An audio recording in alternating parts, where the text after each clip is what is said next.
Remove the error message. Sorry, si Evelyn yang kena remove rupanya. Suruh dia masuk balik. Saya. Kesian si Evelyn. Cakap dekat Evelyn masuk balik.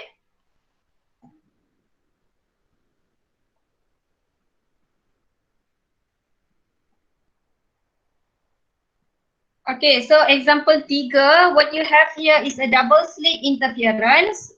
Double slit interference maksudnya dia adalah Young's double slit lah kan, YDS is observed on a screen of 10 meter behind two slits spaced at a distance of 0.3 millimeter apart. 10 bright fringes spans a distance of 1.65 centimeter. What is the wavelength of the light? So soalan tanya apa wavelength of the light? Okay, apa 1 meter ini? What is the information about 1 meter is? 1 meter ni apa? Distance between slit and screen. Distance besar. between the slit and the screen. Screen. So contohnya kalau saya letak slit saya, central bright booking bawah dulu. So saya lukis yang kecil dekat sini lah. Okay, so this one is kita punya D. Ini adalah kita punya small d, betul? Alright, 1.0 meter ni adalah kamu punya D. Sebab dia kata pattern is observed. Observe dekat mana selalunya on the screen. On the screen 1 meter behind the slit. So jarak antara slit dengan screen adalah 1 meter. That means itu adalah D kamu. And then spaced 0.3 millimeter apart. Two slit, space 0.3 millimeter apart. That is your small d dekat sini. Okay, so kita ada nilai capital D dan juga small d. 10 bright fringes span a distance of 1.65 centimeter. Ini maksudnya apa? 1.65 ni apa?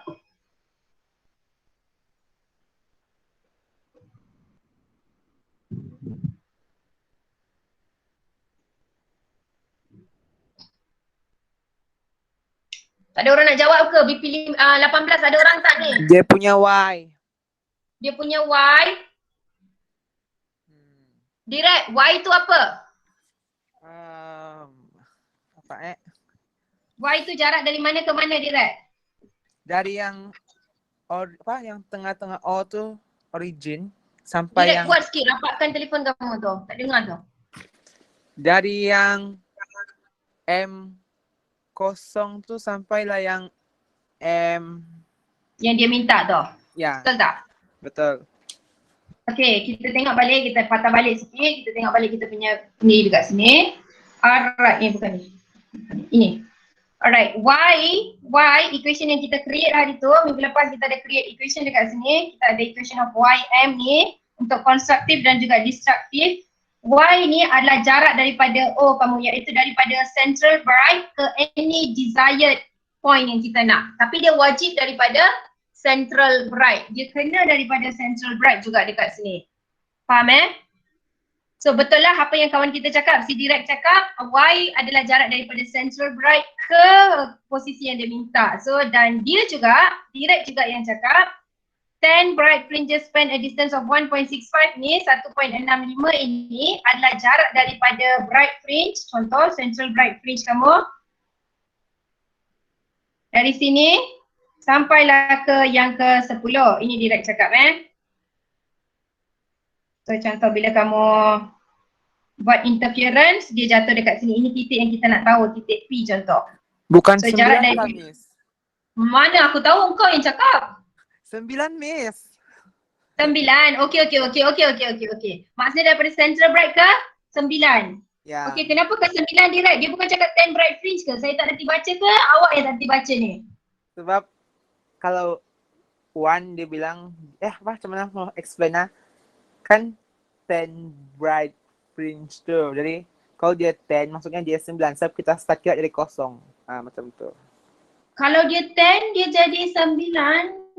Kejap 10 bright fringe. Kita tengok balik ayat dia guna dekat sini adalah 10 bright fringes. Kita tengok balik kita punya summary. Summary yang kita ada buat, entah ada ke tak, dah padam. Dah padam dah.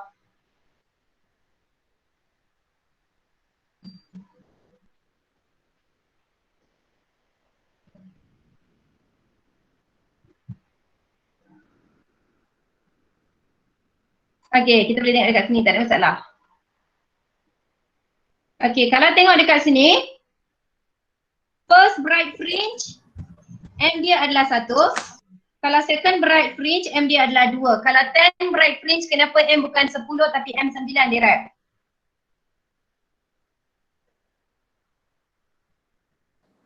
Sekejap, Kejap Tanya Aiman lah, Miss. Tanya Bukan Aiman, sebab- okey Aiman, Direct perlukan talian hayat dekat sini, bantu dia. Macam mana saya nak tolong dia, Miss? Saya pun kurang faham juga. Kamu setuju tak dengan apa yang si Direct cakap ni? Setuju. Sebab center bright tu dikira sebagai bright fringes yang pertama. Jadi itulah dia mula dari M0 sampai M9 saja. Subcentral bright tu. Okey. Ya, betul lah, Kid. Saya setuju dengan Akid, Miss. Central Saya tu pasti lah. kosong. Anda Masuk setuju atas dengan dia Akid? 1, 2, 3, 4 sampai 10. Tapi dah yakin je lah je. Tengah itu lagi ni. Ingat. Okey, Kira anda alright. mula kosong Okey, kan, apa yang kamu faham tu betul. Tapi benda yang kamu faham ni bila kita cakap boleh mengkonfuskan orang yang tak faham sebenarnya. Apa yang kamu faham tu betul lah. Pemahaman kamu dekat sini memang betul. Cuma you have to remember, bila dia kata bright fringes, memang kita akan ambil daripada contoh dia kata 10 bright fringes. 10. Okey, kalau dia kata 10 bright fringes, maksudnya M sama dengan 10. Kalau dia kata 13 bright fringes, M sama dengan 13. Okey, ini maksudnya adalah dia tengah cakap pasal bright fringes yang ke-10, bright fringes yang ke-13, 10. Okey, dekat sini dia kata 10 bright fringes. Dia tak guna perkataan 10 dekat sini, tak ada TH dekat belakang. Dia guna 10 bright fringes. Maksudnya 10 bright fringes ada jarak antara mereka sebanyak 1.5. Okay, these 10 bright fringes can be between any 10 bright fringes. It does not necessarily must start from 0. Tak wajib kena start daripada kosong. Dia boleh jadi mana-mana bright fringes, dia boleh jadi mana-mana bright fringes pun, tapi yang penting jarak antara 10 bright fringes. Okay, tapi kalau lagi yang ini 10 bright fringes ataupun 13 bright fringes, dia memang tengah refer kepada fringes yang start daripada M sama dengan central bright itu, M sama dengan kosong. Okay, aku kena faham beza antara ini dengan ini. Sebab kalau dia guna perkataan 10 and what so not, kita ambil saja nilai bright fringes itu. M dia akan sama dengan, kalau 10 bright fringes, M sama dengan 10 dekat sini. Okay, and then the YM equation YM yang kita belajar, ini adalah hanya valid from the central bright. Okay, hanya boleh guna daripada central bright sahaja. Okay, so kita sebenarnya tak boleh guna equation yang contoh sekarang. Saya tahu Direct, Akid dengan ataupun siapa-siapa lain, kamu mesti guna equation Y9 is equals to 9 lambda D over D. Betul tak? Betul. Okay, kalau kamu guna cara ini, kamu takkan dapat markah. Ini sebab kaedah kamu salah dekat sini. Okay, sebab dia tak cakap pun sekarang kita punya point ini, reference point ini kita berada pada fringes yang keberapa. Dia tak mention pun. This equation is only valid for the fringes from central bright. Kena wajib daripada central bright dan kita kena tahu dia berada pada fringes yang keberapa. Selagi dia tak mention 10 bright fringes ataupun 12 bright fringes ataupun 20 bright fringes sekalipun, kita tak boleh guna ini sebab kita tak tahu bright fringes yang keberapa kita tengah refer dekat sini. Apa yang dia cakap dekat sini hanyalah 10 bright fringes span a distance. Maksudnya any 10 bright fringes dari mana-mana pun boleh, jarak antara mereka adalah 1.65. Contoh dekat sini katakan ini bukan central bright. Okay, ini bukan central bright. So bila ini bukan central bright, saya tukar ini kepada katakan fringes yang ke-15. Okay, ini adalah bright fringes yang ke-15, ke-16, ke-17, ke-18, 19, 20, 21, 22, 23, 24, 25 dekat sini. So ini adalah kalau kita tengok 1, 2, 3, 4, 5, 6, 7, 8, 9, 10, 11. Saya ada 11 bright fringes dekat sini. Okay, I have 11 bright fringes dekat sini. Yang start daripada order 15 sampai ke 24. Soalan cakap 10 bright fringes span a distance of 1.5, maksudnya 10 bright fringes mempunyai jarak sebanyak 1.65. So 10 adalah daripada 15 sampailah ke 24 ni kita akan ada berapa bilangan bright fringes, iaitu 10 bright fringes. Okey, jarak antara ini adalah 1.65 cm. 1.65 cm. Okey, however ini bukannya central bright. Kamu punya M15 ni bukan central bright dan M24 ni bukannya M yang ke-9. Okey, oleh sebab itu kita tak boleh guna equation Ym is equals to M lambda D over D. Macam saya cakap, ini hanya untuk daripada central bright. Okey, jarak yang dia bagi dekat sini adalah between any 10 fringes. So cara kita nak solve soalan ini adalah kita akan guna equation between the consecutive ataupun adjacent fringes, iaitu delta Y is equals to lambda D over D. Delta Y adalah jarak daripada satu fringe, tak kisahlah bright ataupun dark, one fringe to the next, immediate next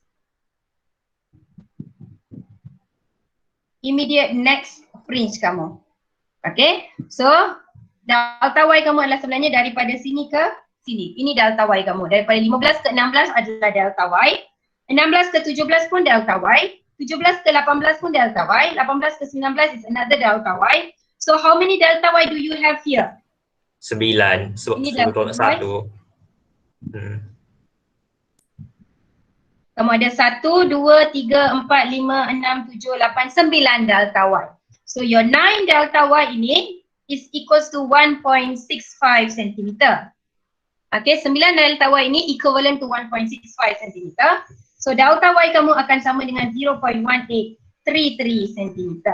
Ini adalah jarak untuk satu delta Y, iaitu jarak daripada yang ke-15 dengan 16, 16 dengan 17 ataupun 17 dengan 18 and so on.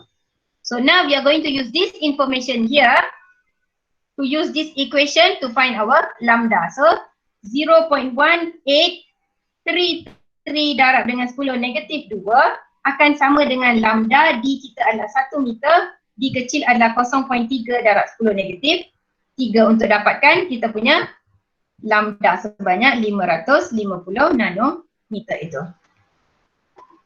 Okey, kalau kamu guna equation yang ini tadi, 9 lambda 1 0.3 darab 10 negatif 3, ini adalah 0.16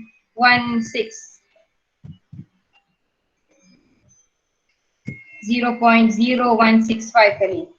Okey, kamu akan dapat jawapan yang sama macam saya tapi tak ada markah sebab dari segi kaedah ini dah salah. Dari segi kaedah ini dah salah sebab Ym punya equation itu hanya daripada central bright. Maksudnya you must be very sure we are talking about fringes yang ke berapa. Dalam ini dia tak bagi tahu fringes itu fringes ke berapa. Dia cuma cakap 10 bright fringes akan mempunyai jarak antara mereka sebanyak 1.65. Are we good? Okay, Miss. Okay. Yes, Miss. Yang lain faham tak? Yes. Faham, Miss? Yes, Miss.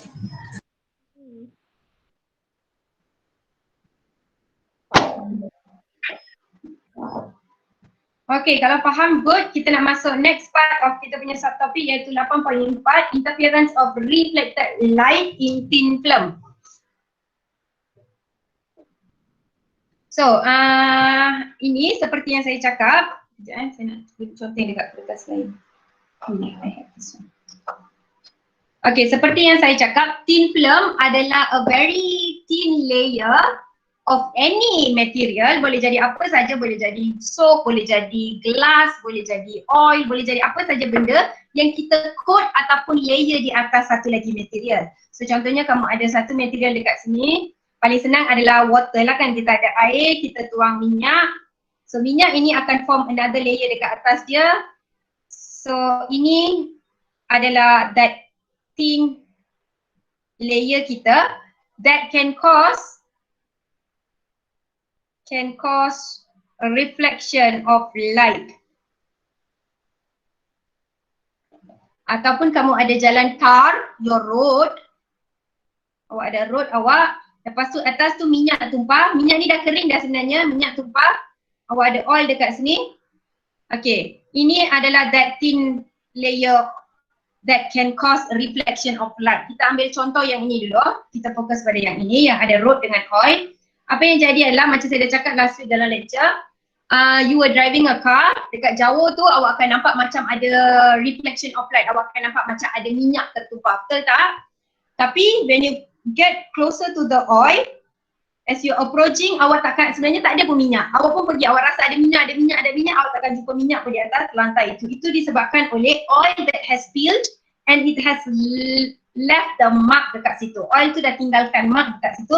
That mark, oil punya mark itu ada refractive index yang tidak sama dengan road. Refractive index mereka berbeza. That interference of this ray, iaitu interference of light ray datang daripada udara, lalu ke oil. Dia sebenarnya macam ni je lah, dia datang, dia lalu ke oil, dia pergi ke road, dia reflected balik. Okay, lepas tu dia patah balik, guna colour lain, dia patah balik. Okay, this reflection menyebabkan bila kita pandang, kita akan nampak cahaya itu seolah-olah kita nampak minyak yang ada colour-colour. Oil yang ada colour-colour. Awak kalau perasan, awak akan nampak ada cahaya, different lights lah, different colour of layers kamu nampak sebenarnya. Ataupun cara paling senang adalah kamu ada soap. Soap bubble kamu tu, bila kamu tengah main bubble tu, kadang-kadang kamu akan nampak dia literally nampak transparent sahaja. Maksudnya memang tak nampak colour lain. Kadang-kadang kamu akan nampak light dia, contoh biru ke, hijau ke, and what so not. Okay, ini semua adalah due to the interference ataupun reflection between the thin layer itu. Okay, the reflection between that particular thin layer itu. So hari ni kita nak belajar kenapa kita boleh nampak cahaya dan juga kenapa kadang-kadang kita tak nampak cahaya. Contoh paling senang adalah kita fikir soap bubble lah. Kadang-kadang awak nampak cahaya, awak akan nampak colour-colour lain dekat bubble kamu, kadang-kadang tak nampak bubble pun. Tak nampak colour pun dekat bubble tu. Alright, so it is on reflected light with no phase difference. So first thing adalah kita nak fokus pada reflected light with no phase difference. Okay, apa yang akan jadi dekat sini adalah kamu akan ada 3 layer of benda. Okay, 3 layer of material, which is the first material, second material dan juga third material. Yang first material ini selalunya dia jarang sebut dalam soalan, kita kena faham sendiri. Kenapa dia jarang sebut dekat dalam soalan adalah disebabkan dia adalah udara. Okay, kenapa dia takkan sebut adalah dia adalah udara dan kita tahu light usually comes from the air. Light memang dah ada dekat in the air. Alright? So the light is going to travel in the air and then it is going to encounter any other material yang menyebabkan you are going to see lights dekat sini. Okay, so the first layer ni dia tak akan mention. Selalu dia akan mention 2 layer sahaja, iaitu layer kedua dan juga yang ketiga kamu. Ayat dia akan guna adalah seolah-olah contoh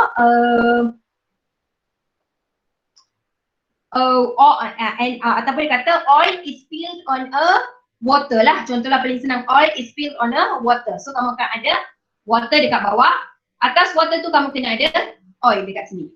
So sekarang di atas oil akan ada apa? Akan ada udara lah kan. You are going to have the layer of your air dekat sini. So sepanjang-panjang ni sebenarnya udara lah kan, tapi kita letak jelas sebagai satu layer dekat sini. So kamu akan ada 3 different layers dekat situ. Okay, what is going to happen adalah all these different material 1, 2 dan 3 kamu ni, all these 3 different material akan ada refractive index yang berbeza-beza. Okay, refractive mereka akan berbeza-beza. Bila refractive index yang berbeza, apa yang akan jadi adalah your light is going to reflect dan juga refract at the same time. So cahaya yang datang, okay, dia bertemu dengan boundary of different medium, dia akan reflect. Okay, bila dia reflect, akan ada some of it being refracted juga. Okay, so kita fokus pada bahagian yang dia reflect dulu. Bila dia reflect, dia akan produce satu ray. Ray pertama kita panggil dekat sini. Okay, this ray is going to have phase change. Perbezaan fasa dekat sini. Sebab kenapa ada perbezaan fasa adalah sebab kamu encounter medium-medium yang berlainan dekat sini.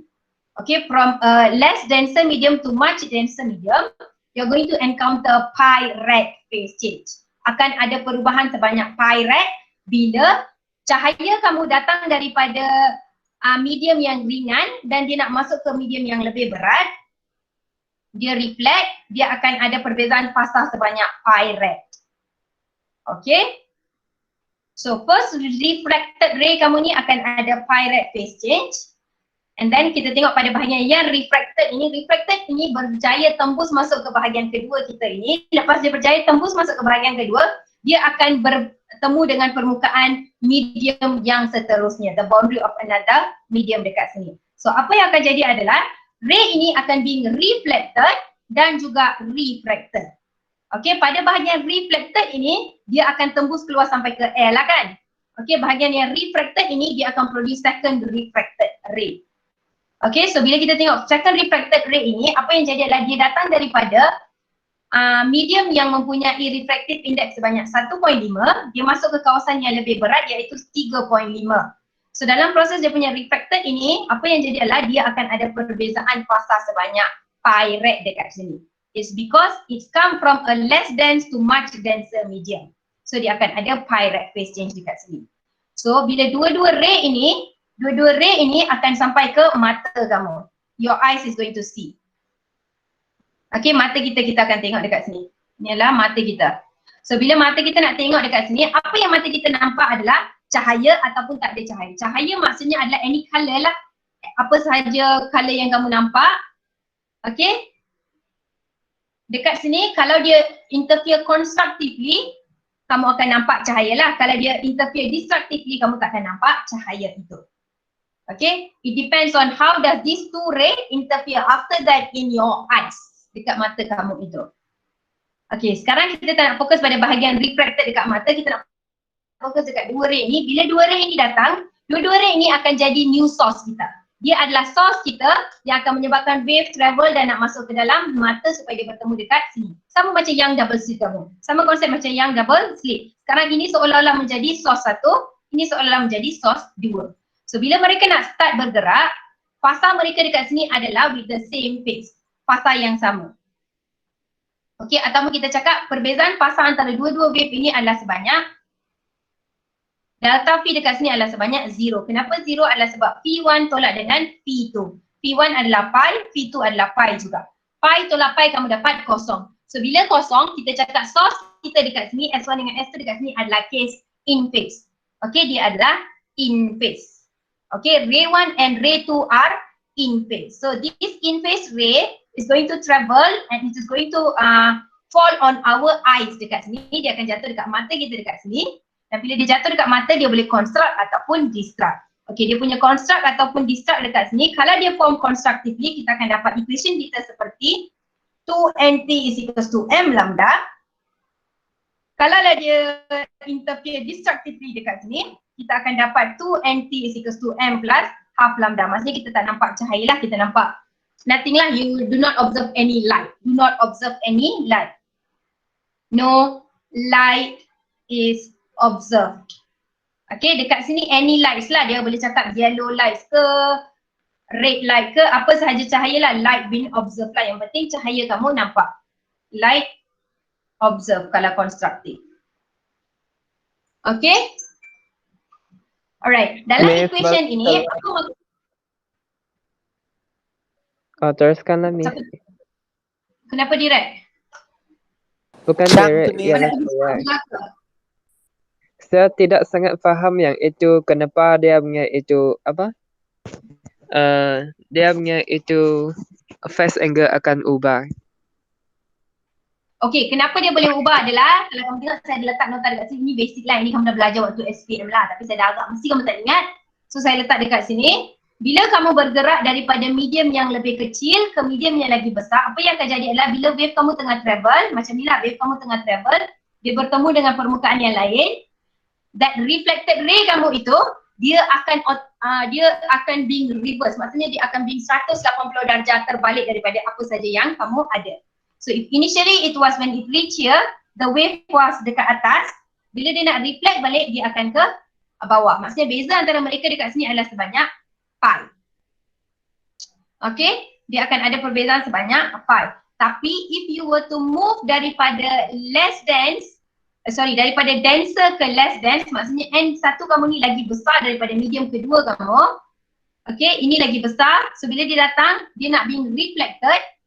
Okay, sebab benda dekat sini adalah ringan, less dense. So takkan ada perubahan dalam direction dia. Dalam direction pergerakan dia takkan ada perubahan. Sebab tu kita tak ada phase change dan juga ada phase change. Yang dekat sini, case yang tadi kita cakap ni, dua-dua ada phase change sebab awak bergerak daripada medium yang lebih ringan ke medium yang lagi berat. So bila awak bergerak daripada medium yang lebih ringan ke medium yang lebih berat, waktu dia nak tengah patah balik dekat sini adalah apa yang jadi dekat sini, contoh wave datang. Okay, dia begini kan. Bila dia nak patah balik dekat sini adalah dia akan patah balik daripada atas dekat sini. Okay, so dia akan ada pyrite dekat situ. Kalaulah dia lebih ringan, layer kedua datang daripada yang berat pergi ke yang kedua, dia takkan ada phase change. Maksudnya, the direction itu dia tak payah tukar pun, dia akan follow saja. Contoh dia tengah gerak macam ni, pergerakan dia sambung je lah, dia akan sambung tanpa apa-apa perubahan dekat sini. Okay, kalau tidak dia tengah gerak macam ni, sepatutnya dia kena gerak macam ni, lepas tu dia rasa macam oh sebab benda tu lagi berat, dia akan patah balik. So kalau kamu nampak disruptive dekat sini. Your wave has been disrupt dekat bahagian sini. Okay, that is why kita ada phase change dan juga tak ada phase change. Tapi dalam case ni dia bergerak daripada less than ke much dan ke in both the ray 1 dan juga ray 2, maka dua-dua ada phase change. Okey ke Chang?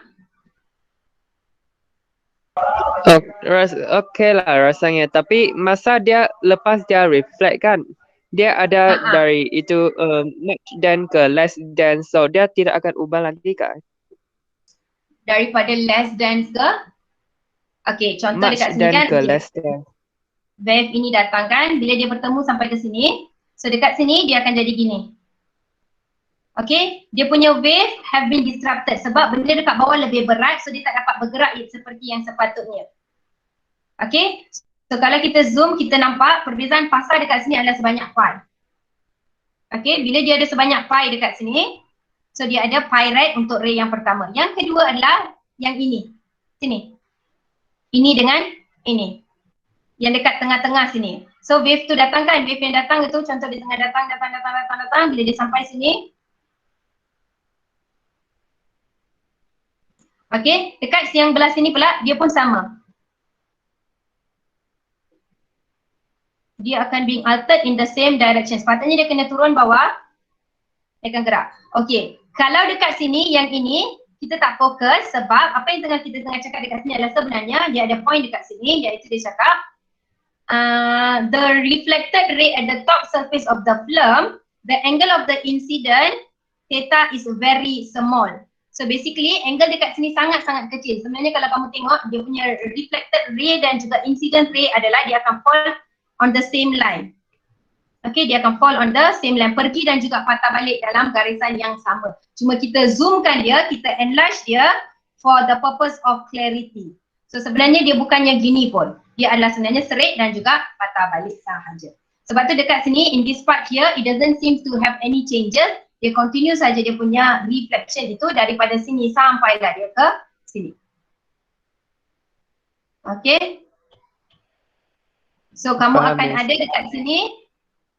This one is going to produce another pyrite. So dua pyrite ini phase change mereka delta V dekat sini akan jadi sebanyak kosong. Sebab pi tolak pi dapat 0. So kita panggil ini sebagai in phase source. Okay, source kita adalah in phase. And then dia akan construct dan juga disrupt.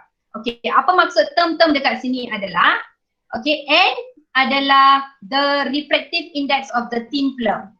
Refractive index of thin film. Okay, siapa thin film dekat sini adalah, itu kita kena faham dulu. Siapa thin film dekat sini adalah benda yang kita coat, benda yang kita lapiskan. Alright, ataupun cara paling senang adalah benda yang dekat tengah is always your thin film. Okay, benda yang dekat tengah adalah yang thin film itu. Okay, so refractive index dekat sini ada 3 refractive index, 1, 1.5, 3.5. Nak pilih yang mana? Kena pilih 1.5 sebab ini adalah refractive index of the thin film. Yang lain bukan thin film. Okay, ini adalah di mana kawasan cahaya tengah travel. Ini adalah di mana kita layerkan kawasan ini dengan another thin film. Okay, and then M dekat sini adalah number of order kamu.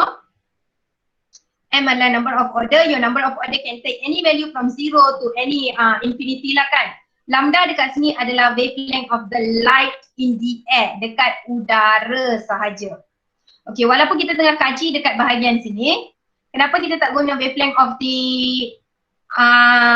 wavelength in the material sini adalah kenapa? It's not that we did not use, sebenarnya asalnya equation dia dekat sini kita guna lambda M, wavelength of the light in the medium yang tengah-tengah sini, thin film gamma.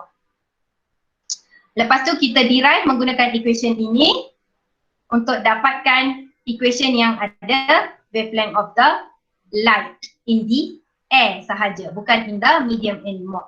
So awak tak, derivation ini tak perlu pun tahu, yang penting adalah you should know for constructive, dia punya equation adalah M lambda, for destructive equation dia adalah M plus half lambda. Okay, selalunya, saya tertinggal satu benda iaitu T. T ini adalah thickness of the thin film. Selalunya objektif kita dekat sini adalah kita nak tengok ketebalan thin film ini. Inilah kita nak cari dia punya ada objektif kita lah selalunya lah. Unless kalau dia bagi T, dia nak benda lain lah, dia nak M ke, dia nak lambda ke, atau dia nak N dekat sini. Okay, kenapa kita nak cari thickness of the thin film adalah sebenarnya ini adalah part difference, perbezaan dalam laluan antara ray pertama dan juga ray kedua gamma. Okay, so kalau kamu perasan source pertama ini dia datang dari sini, source kedua ini dia initiate daripada sini sebenarnya. Okay, so it started from here, this is your S1, this is your S2. So the difference in the phase between them adalah sebanyak yang ini. Saya lukislah kan. Okay, ini source pertama gamma, ini source kedua gamma. So part difference antara mereka adalah yang dekat kawasan sini, this one lah kan. So ini adalah sebenarnya the thickness of the thin film. Sebab tu kita nak cari that particular thickness. Are we good here? Yes, Miss. Begitu juga kita akan ada reflected light of the phase difference pi red. Tadi adalah no phase difference. Kenapa no phase difference dekat sini adalah sebab delta V is equals to 0. Okay, yang ni pula ada nilai delta V kita akan sama dengan pi. Okay, macam mana dia boleh sama dengan pi adalah konsep dia sama. Kamu akan ada wave is travelling, wave datang, okay, dia akan bertemu dengan boundary of the next medium. Medium pertama adalah air, medium kedua adalah water, 1 dan 1.33. You come from less dense to much denser. So bila awak nak reflected balik, apa yang akan jadi adalah your wave has been altered by pi dekat sini. Oleh sebab itu kita ada perbezaan sebanyak pi red dekat sini. And then your next ray adalah it comes from here, daripada sini dia nak reflect. Okay, bila dia nak reflect dekat sini, apa yang jadi adalah bila dia nak reflect dekat sini, it comes from 1.33 refractive index, it enters another refractive index of 1.0. So daripada lebih dense ke less dense, okay, so bila dia datang dekat sini, sebab permukaan dekat bawah, material dekat bawah, medium dekat bawah ini kurang denser, so takkan ada perubahan dalam kamu punya wavelength itu. Okay, takkan ada perubahan dalam kamu punya wavelength itu, so it will not be altered. So there is no phase change in your wavelength sebanyak 0. So wave yang datang itu, contoh dia datang gini. Bila dia nak reflect balik, dia tak ada masalah. Sepatutnya dah sampai atas, dia akan sambung je lah perjalanan dia. Dia akan sambung perjalanan dia. Okay, macam saya cakap, dua-dua garisan ini sebenarnya adalah straight line dekat sini. Ini yang insiden datang. Okay, ini adalah yang reflected. Reflected pula, dia akan sambung saja. So kalau kamu tengok, dua-dua berada pada pi dan juga pi. So dia jadi 0 dekat sini. Okay. So kalau kamu tengok dekat sini, bahagian sini, this one, the ray comes sampai atas, no phase change. So delta V kamu adalah V1 minus V2. P1 adalah pi, P2 adalah 0, maka kita ada perbezaan sebanyak pi. Bila kita ada perbezaan sebanyak pi, maksudnya phase kita daripada source 1 dan juga source 2 ini dia tidak bermula pada fasa yang sama. Contoh, ini dia bermula daripada bawah. So mereka tidak bermula pada fasa yang sama, bila ada difference in the phase, maka kita panggil dia anti-phase dekat sini. So kita panggil dia anti-phase dekat sini. Miss, Ya, saya. jadi to simplify kita cakap dia ada phase change bila dia high medium, dia ada high refractive index to no. Bila dia low to high lah Miss. Baru dia ada phase change. Low to high dia akan ada phase change, yes. Kalau daripada high to low dia takkan ada phase change. Konsep dia macam ni, contoh awak tengah lari dekat udara, awak tengah lari, lepas tu bila awak nak sambung larian dekat water, you have to put extra effort dekat situ, okay, you have to struggle. So kena ada penambahan dalam energy, so dia akan ada phi rate, your phase changes, okay, your momentum has to change. Tapi contoh awak dah lari dekat udara, awak dah lari dekat air, it was a difficult process dekat situ, and then if you were to continue in the air, sepatutnya tak ada apa pun, awak boleh continue with that phase, sebenarnya awak akan bergerak dengan lebih laju sebab dia lebih ringan dekat kawasan itu sahaja. Okay, daripada N yang kecil, N1 contoh, less than N2 akan ada phi rate. Okay, daripada N yang kecil, N yang besar, daripada N yang besar ke N yang lebih kecil, kamu takkan ada phi rate, zero rate. Itu je, betul lah macam yang Aiman cakap, conclusionnya adalah itu saja. Ini yang akan menentukan whether phase kamu ini adalah in phase ataupun anti phase lah. Okay, sama juga lepas kita tahu ini adalah case anti phase, kamu akan ada constructive dan juga destructive interference. Tapi oleh sebabkan ini adalah anti phase tadi, maka dia punya constructive interference dekat sini akan jadi 2 anti M plus half. Kenapa? Sebab ini adalah anti phase. And then for destructive interference, contoh kamu tak nampak pun cahaya, you cannot see blue light, you cannot see red light, maksudnya dia adalah destructive interference. Equation dia adalah 2 NT is equals to M lambda. Okay, so macam saya cakap tadi, objektif kita adalah sentiasa kita nak tahu kita punya path difference dekat sini, iaitu thickness kamu, berapa jarak antara laluan daripada ray pertama dan juga ray kedua. So for that, apa yang kamu kena tengok adalah first thing adalah identify, untuk soalan thin film, identify in phase or anti phase. Macam mana nak tahu dia in phase ataupun anti phase? Look for N. Look for N. N tu apa? Refractive index. Okay, refractive index sama. Okay, untuk refractive index macam mana nak tentukan dia in phase atau anti phase adalah kamu akan ada 3 layer.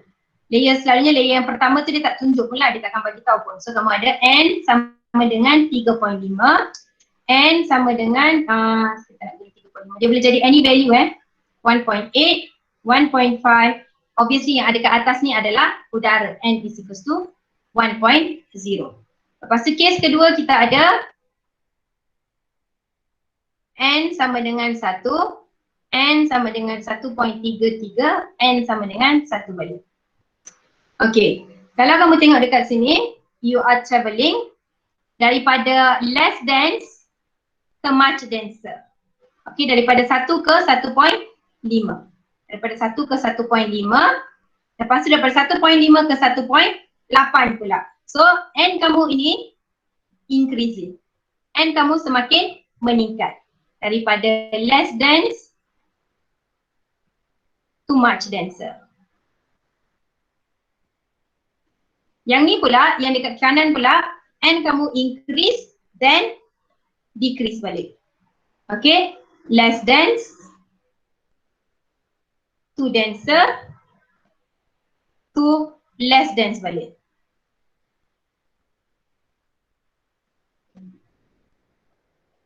Okay, N increase lepas tu dia decrease balik. Yang ni pula N sentiasa increase dan increase juga. Dia sentiasa increase juga. Okay, kalau kita tengok dekat sini kita dah faham daripada ringan dia nak masuk ke yang lebih denser. Apa jadi kita ada phi rate. Sama juga lah, daripada ringan 1.5 ke 1.8 kita akan ada phi rate dekat sini. So these two phi rate will give you 0, maka ini kita panggil in phase. So tengok balik N kamu tu, dia meningkat ke atau dia menurun. Kalau case ni daripada less than to much denser memang ada phi rate. Daripada denser ke less denser kat sini pula kita akan ada No pi right, 0. So total dekat sini akan jadi pi right. So bila dia pi right, ini adalah anti-phase. Okay, so tengok kepada end dia. Kalau end dia increase, decrease balik, case dia adalah anti-phase. Kalau dia increase dan increase, case dia adalah in-phase. Lepas kita tentukan dia in-phase ataupun anti-phase, yang kedua adalah, the second thing adalah kita kena tengok dia constructive, identify dia, construct ataupun destructive. Maksudnya boleh nampak cahaya ke tak nampak apa-apa. Okay, can you see the light ray ataupun you cannot see the light ray. Okay, soalnya dalam soalan dia akan mention lah kan, you see light, light is observed, a yellow light is seen, itu semua adalah constructive. Kalau dia kata nothing is observed, no light, dark, itu semua adalah destructive. Okay, so kamu kena identify lah, dengar pada ayat dia kata anything to be observed, itu kita panggil constructive. Kalau tak ada apa nampak, gelap, sinonim dengan itu kita panggil dia destructive. Okay, and then you choose the right equation lah kan, guna equation yang kamu rasa sesuai dekat situ.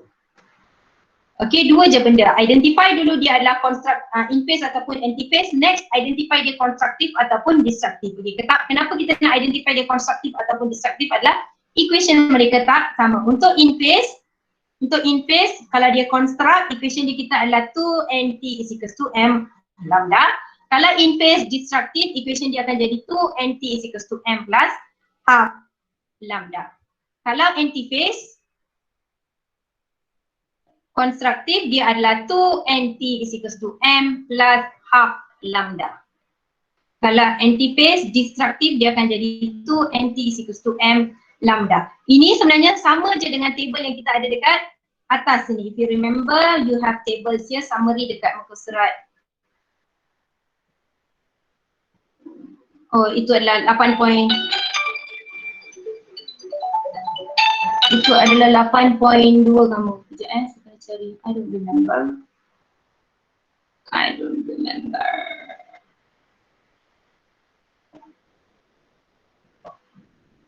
Saya tak ingat lah pula dekat mana nota.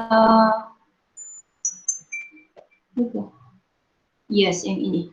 Kita ada summary dekat sini. Betul tak? Dalam summary ni kita dah cakap. Kalau in-phase constructive m lambda, kalau in-phase destructive m plus half, anti-phase construct m plus half, anti-phase destruct m lambda. Sama saja, kita masih guna konsep equation yang sama dekat sini. Cuma apa yang beza adalah what is the difference between this.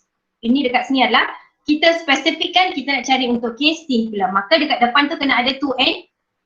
2nt adalah, mungkin tak nampak kan. 2nt adalah kita nak cari the thickness sebenarnya. Objektif kita adalah kita nak cari thickness. Thickness dekat siapa? Thickness untuk that particular refractive index of that particular thin film itu. So dia punya equation adalah 2nt dekat sini. Okay, equation itu akan sama dengan m lambda ataupun m plus half lambda. Bergantung kepada dia construct ataupun destruct untuk in-phase ataupun anti-phase. Are we good here? Yes. Boleh, Miss. Miss. Okay, dia sama saja macam yang double slit. Yang double slit, apa kamu nak buat adalah selalunya kamu nak cari jarak daripada central bright ke fringes yang tertentu. Sekarang kamu bukan nak cari jarak lah, kamu nak cari ketebalan of that particular thin film. Okay, and then equation kamu ini bergantunglah dia in-phase ataupun anti-phase. Tapi kalau yang double slit dia ada satu sahaja. Constructive adalah m lambda, destructive adalah m lambda d over d kecil, m plus half lambda d over d kecil itu. Kenapa? Sebab yang double slit kita source 1 dan source 2 kita adalah sentiasa in-phase. Dia tak ada pun case anti-phase. Okay, source 1 and source 2 is always in-phase. Sebab tu dia ada dua saja equation. Ini untuk construct, ini untuk destructive. Okay, tapi kalau thin film, dalam thin film dia boleh jadi in-phase ataupun dia boleh jadi anti-phase bergantung kepada kamu punya kedudukan of your thin film ini. Okay, thin film kamu ini dihimpit antara refractive index yang kecil dan juga besar ataupun dihimpit antara refractive index yang dua-dua lebih kecil. Kiri dengan kanan dia dua-dua lebih kecil untuk menentukan dia in-phase ataupun anti-phase. And then you choose the appropriate equation kat sini. Are we good? Good, Miss. Any question?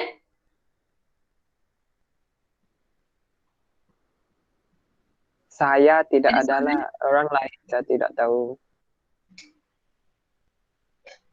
Okay, kalau tak ada soalan, jawab example 4, 5 dan juga 6. Saya akan bincang dalam tutorial next class kita. However, jam 4 nanti saya akan sambung 8.5 lah. Jam 4 lecture, 8.5 saya sambung.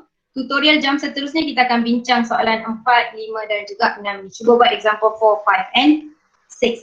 That's it for today. And that's it from me. Thank you very much. I'll see you guys later at 4. Thank you, Miss. Alright. Okay, thank you. Thank you, Miss. Miss. Bye, Miss. Thank you, Miss. Thank you, Miss. Thank you, Miss. Bye. Thank you, Miss. Thank you, Miss.